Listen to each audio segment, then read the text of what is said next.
Muraho neza nshuti zacu, reka twongere tubahe ikaze kuri YouTube channel yacu ndetse ari yacu Bimenye Ubuzima TV.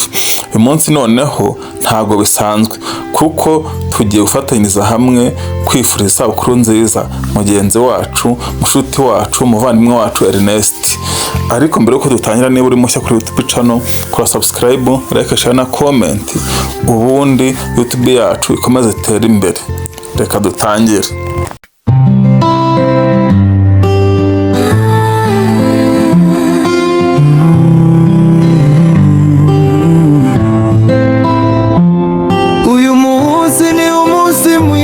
cyane ni umunsi twishime cyane, Eridaziti twaje kukwifuriza isabukuru nziza y'amavuko, isabukuru nziza Eridaziti,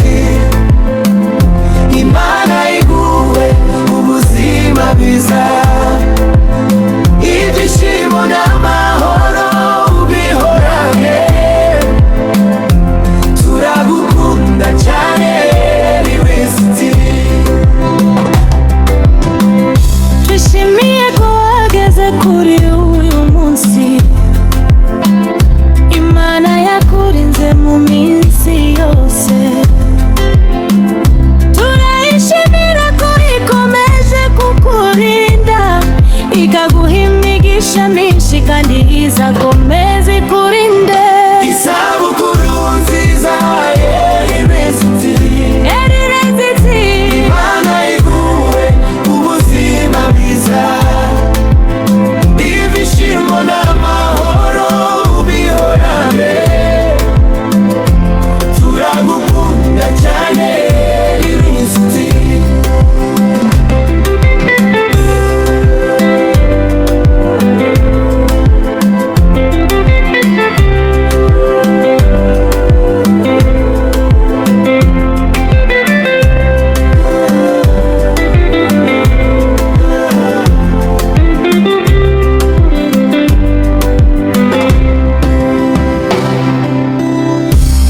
Komeze ugire inzozi nziza,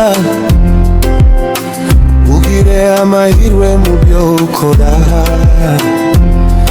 inshuti n'umuryango turagushyigikiye, ubuzima bwawe burusheho kuba bwiza. Isabukuru nziza Eridaziti, Imana iguhe ubuzima bwiza, ibyishimo n'amahoro ubihorane, turagukunda cyane Eridaziti.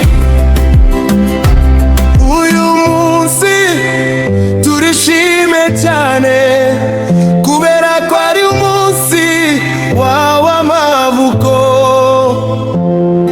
Eridaziti, twese turishimye kuko uri inshuti nziza kuri twe.